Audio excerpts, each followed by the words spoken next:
Williams and Blum on your Wednesday. We are presented as always by our friends at Mechdyne and the Mechdyne Corporation. MECHDYNE.com is where you can find out more about our friends at Mechdyne. I love promoting great companies. This is a great company. They are based out of beautiful Marshalltown, Iowa, home of the Great Marshalltown Speedway. I've taken Brent Blum there before with Chris Glover. I'm still my hearing.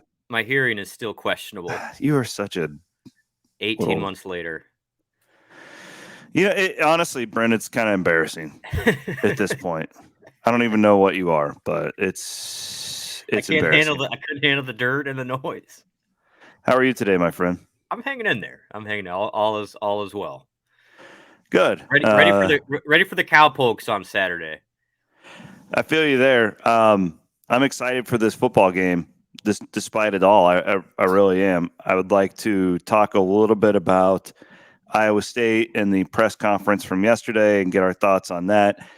But then spend a lot of time here talking Oklahoma State, as I think it's certainly a very winnable football game for the Cyclones. If you're listening to this on the Cyclone Fanatic Podcast Network, Williams and Blum Wednesdays is always on YouTube as well. We are not live this week due to scheduling difficulties, but you can watch what you're listening to. If you prefer to do that on YouTube, just find Cyclone Fanatic on YouTube and hit the subscribe button.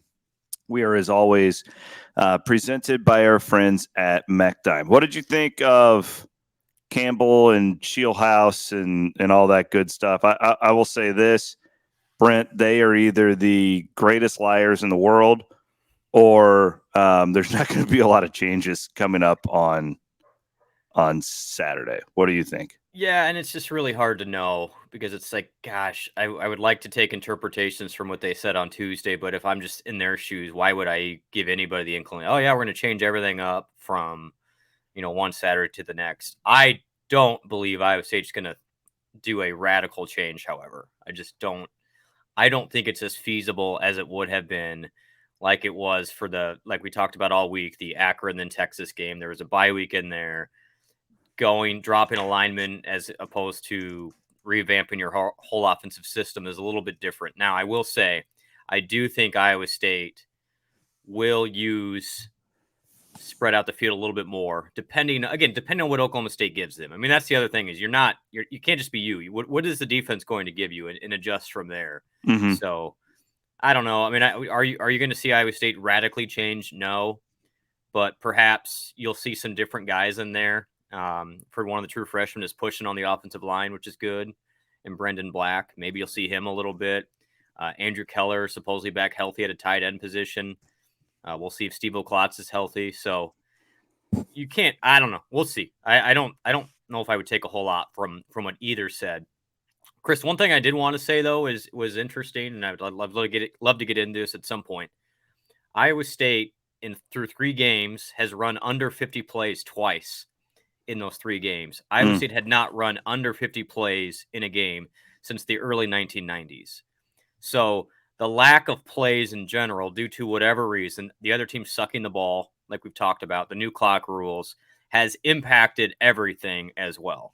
So yes, the offense has been horrible, but the lack of plays and the 3 and outs is contributing to make it feel even worse than it may actually be. So I can see a situation where the coaches say, you know what? And Gundy said the same thing this week. They're not major issues is what Gundy said. I mean, for Iowa State, I think the run blocking is a major issue. Don't get me wrong. But I think there is still, I believe this offense still has an ability to move the football. I just think they have to be a little bit more aggressive with Rocco early in the game. Let me give you some numbers that could potentially back that up. We'll see. Oklahoma State in its blowout loss to South Alabama gave up 243 rushing yards. Yeah. In its 3 games this year, Oklahoma State ranks 128th in this interesting statistic. Opponents are running the ball 62% of the time against the Cowboys. They are giving up 4.4 yards per rush.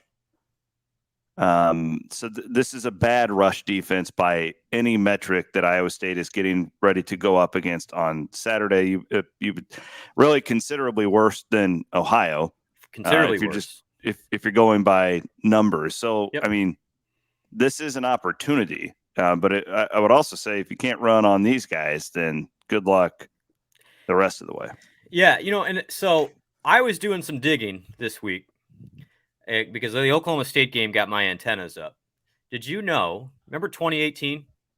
Of course you remember 2018.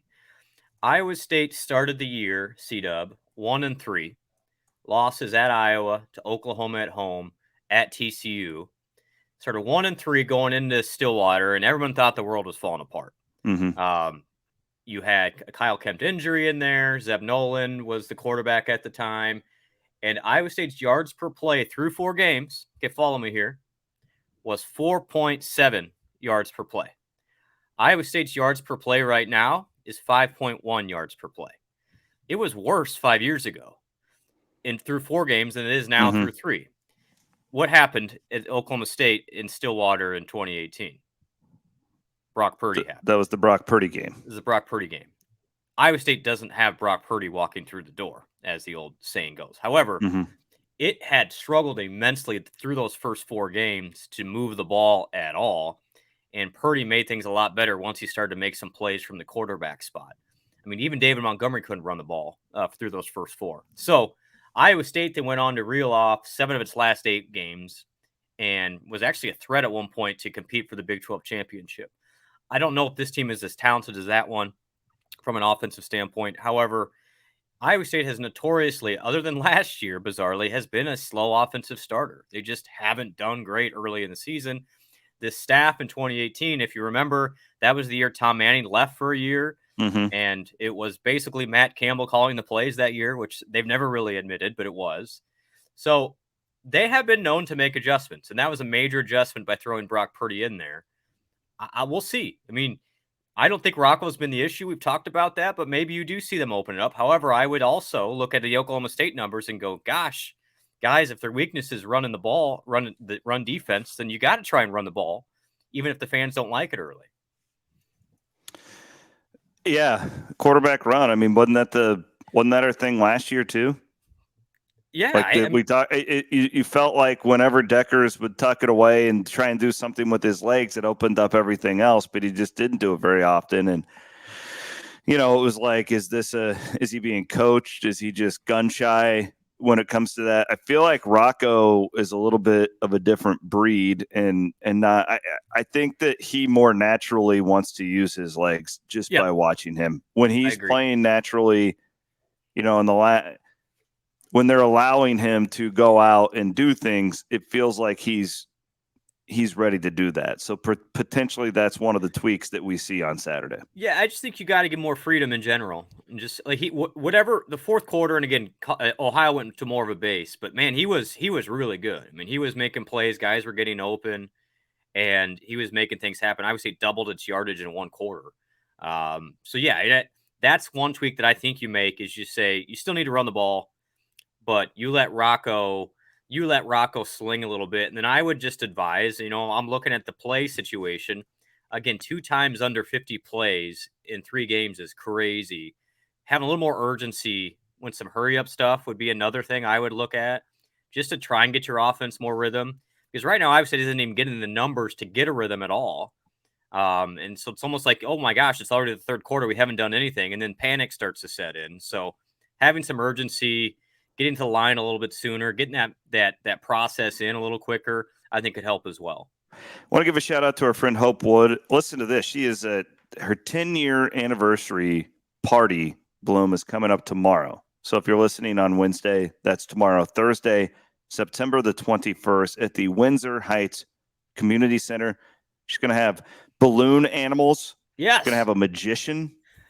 We need to take the kids down there to Hope's party from 4 to 7, again, at the Windsor Heights Community Center. She can make you a will in a day. While you're getting balloon animals. There you go. Talk to her about getting your will. That's her anniversary party. That's coming up on Thursday. They'll have walking tacos and drinks available as well from 4 to 7. We thank Hope Wood for all of her support of the Cyclone Fanatic podcast network over the years, and also her husband, Jeff Wood, who owns Gravitate Co-working. You can check them out at gravitatecoworking.com. Don't waste another second working from home if you don't want to anymore. If you're bored stiff, if you're having productivity issues, go to gravitatecoworking.com or maybe talk to your boss about it. Maybe you can get a deal where they can pay for part of your spot to go there and, be able to have human interaction, all that good stuff. Gravitatecoworking.com. They got spots all over the Des Moines Metro. A couple other statistics for you with Oklahoma State. Yeah. They're going to have a hard time scoring on Iowa State, I think. They are averaging 3.5 yards per rush, and this is the most perplexing stat I've seen of a Mike Gundy team in my entire career of covering this man. 4.6 yards per pass. Yikes. Ranks 127th nationally. This Blum, and the point spread is the same, but this is a more winnable game than Ohio was. That sounds really weird, but you were going on the road there. What was the headline of this Wednesday pod last week? The most terrifying game we had seen. I don't remember what I headlined it, but I know fans are down on the team right now. I get it. I'm not trying to talk you out of any of your feelings. I'm telling you, and I've been fading Gundy for a while. If you've listened to our podcast, he's still playing 3 quarterbacks. I was reading Barry Trammell, his analysis on this the other day, and he's covered Gundy since day one. And Barry's take was, frankly, I don't know if Mike has the answer at this point. That they're a total mess. You think Iowa State feels bad about its program right now, Iowa State fans. I mean, Oklahoma State is in the same spot. Well, and then to make matters worse, one, they can't run at C-Dub, and secondly, they have not been able to protect the quarterback either. Which that's where the yards per attempt comes in. Is they can't protect any of the three. It doesn't matter who you have back there if you can't. I think South Alabama had 5 sacks on those guys, so yeah, they've been easier to defend than ever before in the Oklahoma. And they weren't even good last year on offense, and they've got the same situation. He said on Monday that it's not major issues for them, but shoot, man, this is quite a fascinating game if you consider where these two programs were 2 years ago in Ames. It was a top 20 matchup in Ames, one of the more physical, hard-hitting, exciting games I've ever seen at Jack Trice Stadium. That was the one where Xavier Hutchinson scored, and that got called for the mini high step. Yeah. And I thought the stadium was going to explode. That was the worst. Luckily, Iowa State went down and scored after that. Anyway, but that was so bad. That was the worst. That was the worst flag I've ever seen in my life. Yes. It's still the worst. I thought Walters and Heft were gonna zip line down to murder the official. They're nice people. No, but both programs have had similar fall off, and it really starts on offense. Both defenses have been about normal for each, but they can't do much on offense at all. And so it's a fascinating game again. And I think, if you're Iowa State, you don't want to panic, and that's where I get where Nate and Matt were saying we're not panicking here, because you get on the board against Oklahoma State, you're 1-0 in the Big 12, and you're feeling okay. You're not feeling great, but you're feeling okay. And so I'm anxious to see what the guys have on Saturday. Also want to 2 things. One, encourage everybody to go listen to our new podcast this year, Kicking It, with Grant Mahoney, a former Iowa State kicker, and then of course Jeff Woody is the host of that. I might owe Chase Contreras an apology after. It was interesting their commentary on that one. Yeah, I do intrigued. And I don't. I owe him that because I keep saying you gotta make kicks, right? You have to be able to make field goals, and that comes off on the kicker, no doubt. The reality of this is that there's been operations issues in the entire kicking game that stem from the snapper. Feels like the holder's been okay, and then Contreras just barely missing these things, but just really, really fantastic analysis, I thought, from Jeff and specifically Grant on Iowa State's kicking game, and basically pointing out in the first 3 weeks they've had 3 not clean exchanges, whatever. Yeah. So if I was too hard on Contreras, I I do apologize, but nonetheless, you've still got to be able to make kicks is my point. And that is a operation that is much more obviously than just the kicker. But I don't know, Brent, like I'm not going to lay off of this though. Cause again, like I think Iowa State's going to make changes. I truly do. I don't think Matt and that staff leaves this Ohio deal and buries their head in the sand. I just don't. No, they won't. They're not going to talk about it on Tuesday.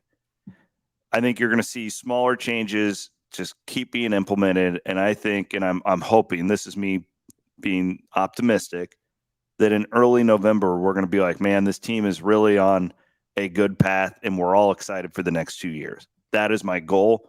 That is my optimistic approach. But until then, until you get to that point where like the whole margin of victory thing is going to be so small, even in the rough start, Iowa State's point spreads are going to be one possession in most of these games. Correct. They got to get the kicking thing figured out. And I wanted to give those guys a plug because I thought that analysis they gave earlier this week was second to none. It made me have a whole different appreciation for what's going on. I didn't even think about the responsibility for the snapper and the holder at all until I really listened to that conversation. I'm like, holy crap, they're probably right. Like, yeah, they good analogy about, if you think about if your golf tee was 3 inches one way or another, you're gonna hit that ball pretty poorly. Great. And it was great. great. Having seen you play golf, CW, you hit it poorly anyway, so I can't even imagine what it do to what your golf game. What are you always coming at my golf game for? I don't understand this. Like, it's like you're just cheap joke that you just throw at me. At least I'm not picking on your hair, so I mean, there's that. What hair? But it was, you got to be better there. But I think this is fascinating because, again, you look at this game and you go, wait a second, couldn't the old school style work on Saturday? Like, you can run the ball in Oklahoma State.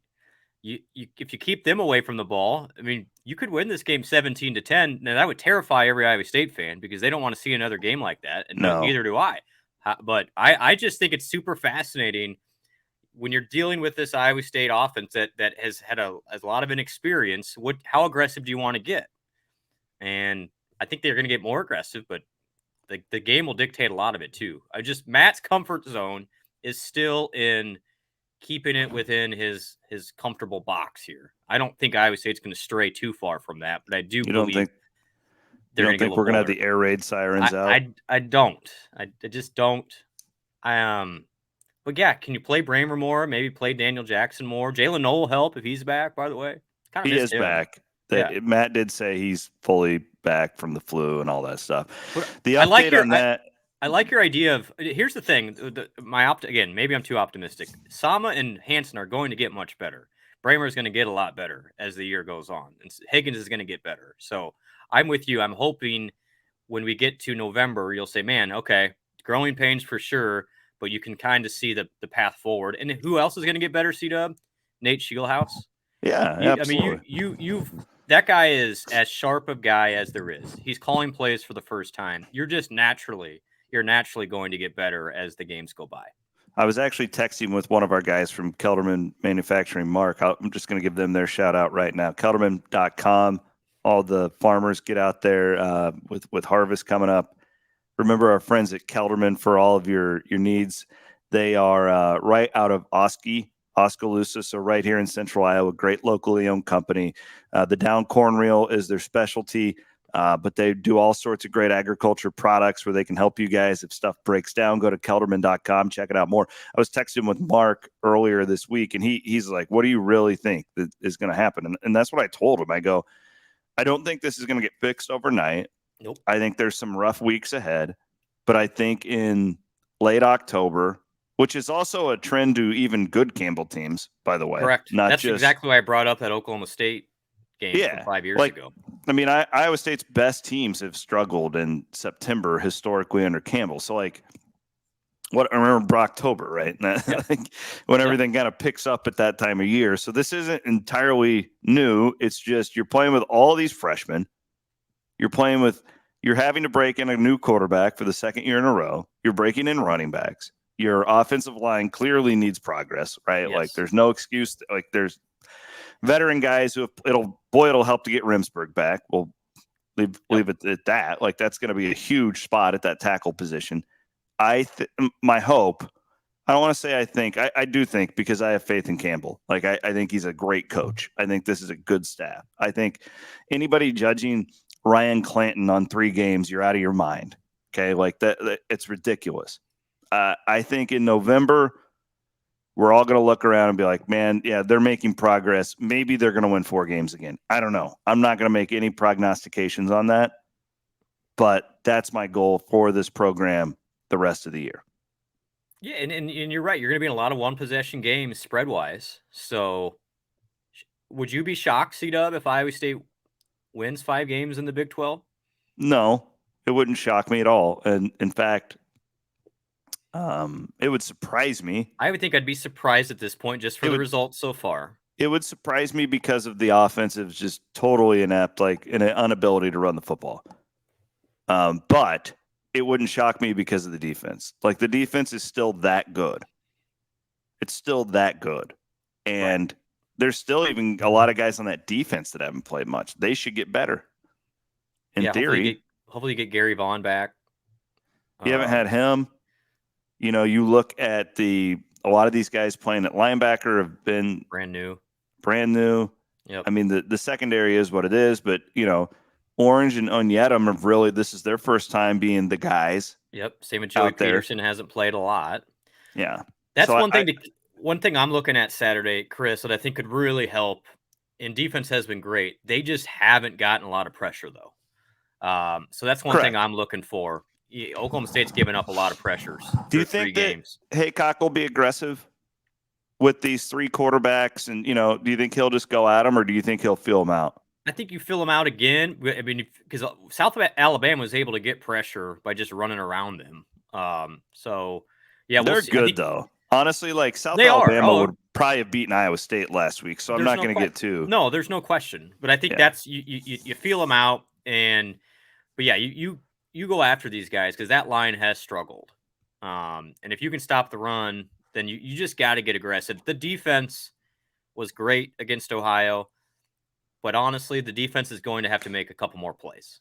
Like you got to get more aggressive there, too. Well, that's what I've said. Like when people try and compare this to Iowa, it's not. Iowa scores on defense and special teams.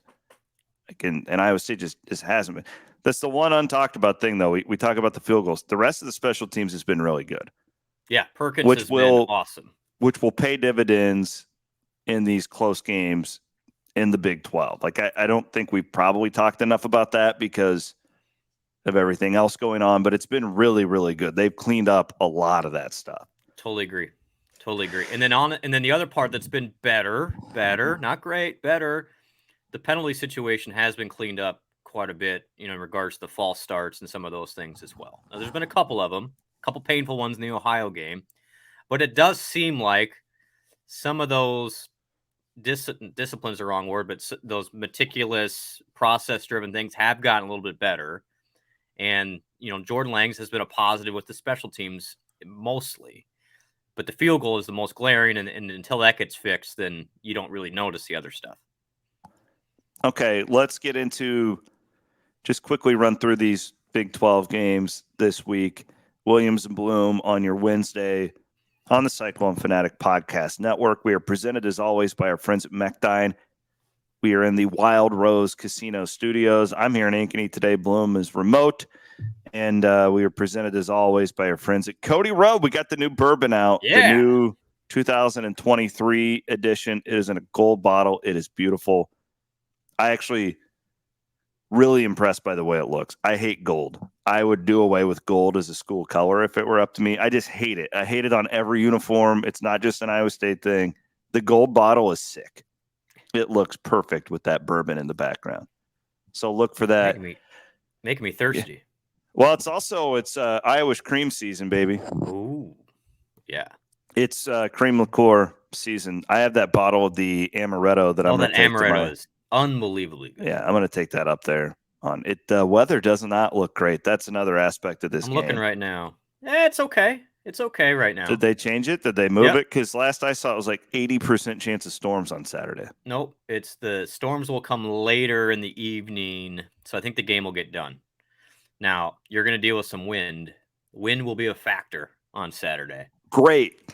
Then we can show off that new running game. We're gusts of 30, 35, buddy. Old school. Trice. Chase Contreras, 70-yard field goal. Calling it now. Bro, we got some south winds, too. Oh, my goodness. This will be interesting. But, yeah, rain's supposedly going to hold off until 8, 9, 10 o'clock at night. Good. That's a big improvement from the last one I saw. But it will be windy. I thought we were looking at a washout. Nope. Really quick question for you. So I bought me a new flagpole. Yeah. With my camper, Yeah. Would it be like a cool nod to podcast listeners, or would it just be gaudy if I flew a Tulane flag under my Cyclone Fanatic flag? I'm a Green Wave guy. I know what can you I are. say? We cover the Green Wave extensively on this podcast. I bought one from our friends at Heartland Flags last year. I have the Tulane. I have a flag. They're not in the conference. I'm going to allow it. Iowa guy, Troy Dannon is the athletics director there. He's my buddy. I like him a lot. You like Willie Fritz? I'm a huge Willie Fritz guy. Elite head coach. Elite. Everybody's talking about Prime. Why isn't people talked about Willie Fritz over all these years and what he's done down there in New Orleans? Somebody get the guy a sunglass deal. Come on. That sounds like something you'd be able to pull off. That's like your thing. Go and do that. All right.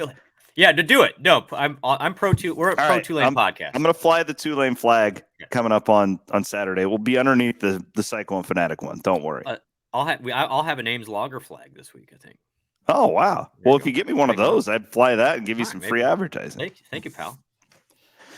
Oklahoma at Cincinnati. The Big 12 opener for Cincinnati. We don't really know what they are, but they are, their tickets are on fire. You can't get into this game for under $100. I don't even know what the spread is. I would blindly play Cincinnati. Yeah, Oklahoma, to their credit, is as good against the run as it has been in the last decade. Now, is that their opponents, or has Venables finally started to impart some of that defensive coordinator wisdom on that program? That'll determine a lot. I mean, this is a big game for Oklahoma because the Red River rivalry is right around the corner. Iowa State's the sandwich game in there, by the way, which is fine. I like that spot. Yeah, no doubt. But we're gonna learn a lot about both teams. I'm very interested in that game all the way around. Me too. SMU is at TCU. We're still feeling out TCU at this point. This is a great test for them. This is always a crazy game in that rivalry. Interesting one in Lawrence. BYU at Kansas. I'm still not sold even after that win at Arkansas that BYU is like Hassel was texting me, oh, they're one of the best two teams in the conference. I'm like, no, they're not. Like, I can't see it. Maybe I'm wrong. I feel like Kansas just was totally asleep at that Nevada game last week. I don't know. I kind of like Kansas to stretch their legs a little bit against this team. Do you have a feel on either of those games? Not really. Again, I'm fascinated by this whole week because I don't know what to think of most of these programs still. I don't have a good read. I know Texas is talented, and that's about it. And I know Iowa State and Oklahoma State's offense has struggled. Like, those are my conclusions. What I would say about is interesting for Kansas is they finally sold out their stadium for this game. So cool. I didn't know that. Yeah, that's one of those deals. It's like they've invested heavily into the football program and into NIL and into all of the things, and you could argue it's starting to pay off for them. So they're an interesting case study of what new investment and what spending can do to bolster the entire athletic program. So for them, the fan base is starting to come out. Like, it's been a process, but they're starting to turn the corner at Lawrence. They've got that new expansion planned. But BYU could really rain on that parade with a win, and that would put a damper on the KU hype. Another interesting one is Texas Tech at West Virginia. West Virginia coming off that win in the backyard brawl. I'll fade them here. Texas Tech is better than their record would indicate, and I mean, West Virginia's quarterback is questionable. I like Texas Tech to go in there and beat them on the road. Well, I think Tech can score, and I just don't trust West Virginia to score enough points. Another super fascinating game. I think West Virginia has defenses good enough to keep it interesting, but I'll take the known commodity, and that's the Tech offense there. Then you have Texas at Baylor, which is the ABC game on Saturday night. Clearly wanting to get the Longhorns on there. I don't trust either of these teams yet. Feels like Texas may have woken up last week in the second half against Wyoming. UCF is at Kansas State. Is this the most interesting game in the league? It's either this or Cincinnati, or Iowa State, Oklahoma State. I mean, there's a lot of them. That one is, yeah. But it might be because this is a big test. Like this is a UCF, are you ready to play type of situation. K-State's as physical as it gets. They're going to want to just pound the ball at UCF, and can UCF handle it? That's the biggest question. You know they have the speed, you know they have the athletes, but can UCF sustain in this conference when it gets physical? And I don't think so. I really like K-State here, coming off a loss to Missouri. I think Kleiman's a good coach when it comes to bouncing back. That place is going to be rocking. I think UCF might be entering a buzzsaw on Saturday. It's probably a pretty good read right there. Fade these teams that are hot and new. Yeah. And they have. I mean, this is going to Temple and going to Manhattan, Kansas are two separate entities here. Yeah, especially once you get 4 or 5 weeks into the season and you're at a different level of grind. Although I will say this, I think UCF is at a level that the others aren't as far as depth in their program, though, because Malzahn's been treating them like an SEC program for a while. Yep. I again, that's another. It's so many good games this weekend. So many. Yeah, it's one of those weekends where I kind of wish Iowa State was on the road. Right. Because I could just camp out in my basement and still do all my work, and because I get to do my Learfield show remotely now. Man, technology. You're just man. It's great. You should have more time to work on your golf game then. See, like I'm unlike you. Like I don't golf in my free time. It's 5 hours. It's expensive. It's frustrating. Why would I do that to myself? You'd rather watch Home Improvement. I've been on this home improvement kick with my daughter, my 8-year-old. Yeah. We like to watch 90s shows together, and her and her mom just got done with Full House. They watched the whole series. And I told her, okay, now you're going to watch the greatest sitcom of all time. It might be. I'm not going to argue with it. Some of your takes are questionable when it comes to TV and movies. That might be a good take. We watched the one last night. It was the second episode. We started on number 1 and we're plowing through them. And it was the one where his wife, Tim Taylor's wife, wanted to do a romantic night out, and the Lions were playing in a big game. And they're at this like fancy restaurant, and he has the headpiece, like he's listening to the game on the radio, and he's trying to hide it from her. Oh my God. It's just great humor. I love that show so 90s, much. Simpler time back. More power. My daughter Elise is walking around the house going, It's so great. Just brainwashing these kids. Do you realize how much money they made towards the tail end of that, like per episode? No. It was like astronomical numbers, both Tim Taylor and that wife. I don't even know what her name was. What about that the middle son? Like he was Jonathan he was Taylor like a Thomas. sex symbol for like teenage girls. He was. Yeah. So here you go. Because I pulled this up because I was, again, I'm a nerd. Yeah. In 99, Tim Allen turned down $50 million to film a 9th season of Home Improvement. What a bad decision. And she turned down $25 million. And then that amount with inflation, C-Dub, that amount would be around $83 million in today's dollars. What terrible their agents need to be fired. How hard immediately. What is Tim Taylor going to do? Or whatever his name was. Tim Allen.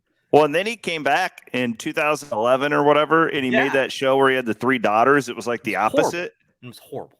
Oh, no. We watched every episode. Of course you did. Yeah, Last man standing, bro. Tim Allen is the great comedian of our time. So as much as we rip on college coaches' salaries and you're making $10-15 million, Tim the Toolman Taylor was pulling in 50 mil in 99 and It's turned it incredible. down. Turned it down.